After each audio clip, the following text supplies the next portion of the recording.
Kim begged M not to perform that song, but when he did, she said it triggered a mental health crisis that almost cost her her life. Trigger warning 2, this episode talks about suicide, just so you know. Marshall Mathers, aka Eminem, is one of the biggest selling artists of all time. When it comes to awards or money or recognition or respect, his credentials are unfuckable. Before all that though, all the glitz, glamour, fame, and money, Eminem was easily one of the most controversial artists of all time. Religious leaders, concerned parent groups, politicians, all at some point in time tried to kneecap his career over his out-of-pocket lyrics. But the thing that really made him notorious was his toxic relationship with his wife Kim, which would be a huge part of his discography and legacy. Kim Scott and M began their on and off again relationship in 1988 when they were just teenagers living in Detroit. While M and Kim's relationship was marred by fighting and breakups, they had a daughter, Haley, after an unexpected pregnancy in 1995. Becoming a father gave M a really significant purpose in life, but his dreams of being a rapper were under pressure. 5 days before Haley's first birthday, he got fired from his fry cook job and only had $40 to his name. A lot of people might not know this, but M's first album was actually a major flop. The album, called Infinite, can't even be found on streaming services. On that project, M rapped about the struggle of providing for his daughter while living off minimum wage. After Infinite failed to make waves,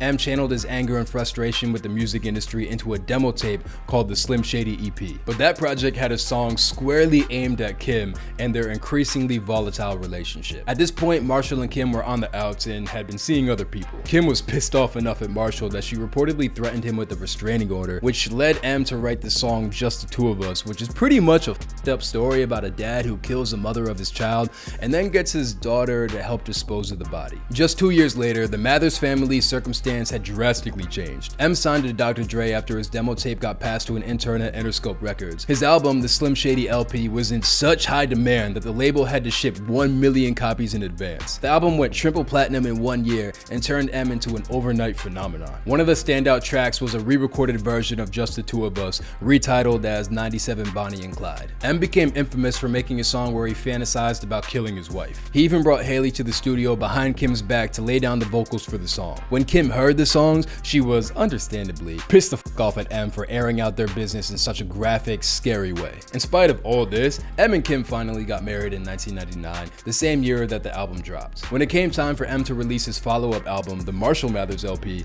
he decided to double down with Kim, which is easily one of the most unhinged songs he's ever recorded. If you haven't heard Kim, it goes like this. It's pretty much M screaming non-stop at Kim, stabbing her to death and hauling her body off. It's seen as one of the most graphic, most violent, twisted, and up rap songs of all time. While Kim became one of Eminem's most notable songs, it also severely damaged his marriage and threatened his wife's mental health. Kim even filed a $10 million lawsuit against M, where she claimed that he brutalized an effigy of her during a live show while thousands of fans cheered him on. M defended the song as being an outtake of one of their arguments. Their wild marriage would lead M to getting arrested the very same week the Marshall Mathers LP took the #1 spot on the Billboard charts. On June 4th of the year 2000, M spotted Kim kissing a bouncer named John Guerra outside of a nightclub in Michigan. Pissed off, M rushed Guerra, who accused M of pistol whipping him with an unloaded gun. Crazy thing is, this happened just 1 day after M had been cuffed for pulling an unloaded gun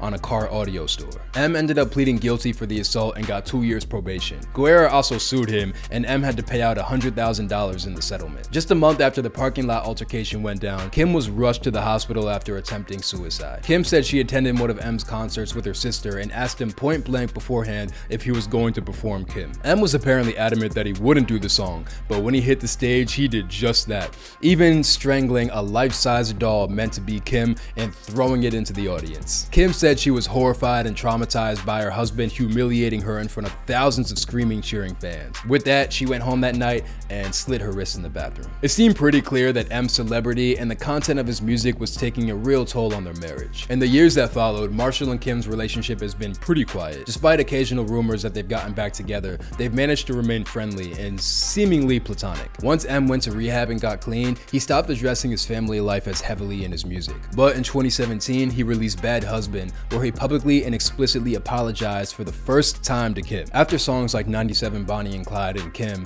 Bad Husband was an about-face where M acknowledged his role in continuing a vicious cycle of abuse. Other songs like Love the Way You Lie and Stronger Than I Was didn't directly mention Kim, but but hinted at M taking responsibility for what went down during their relationship. On going through changes, M reiterated his love for Kim and expressed regret for how they never could get their relationship to work properly. What's clear is that Marshall Mathers and Kim Scott's relationship played a major role in cementing Eminem's legacy. Not only did it inspire some of his most memorable music, but it also made him a more intensely personal public figure. Part of the reason why so many people gravitated towards his music was that M would comment on the that lit up headlines in newspapers and tabloids. His early work was so focused on his actual family life that it made people all the more invested in his artistry. Their relationship might have been messy, but it also led to some of the most compelling popular music of all time.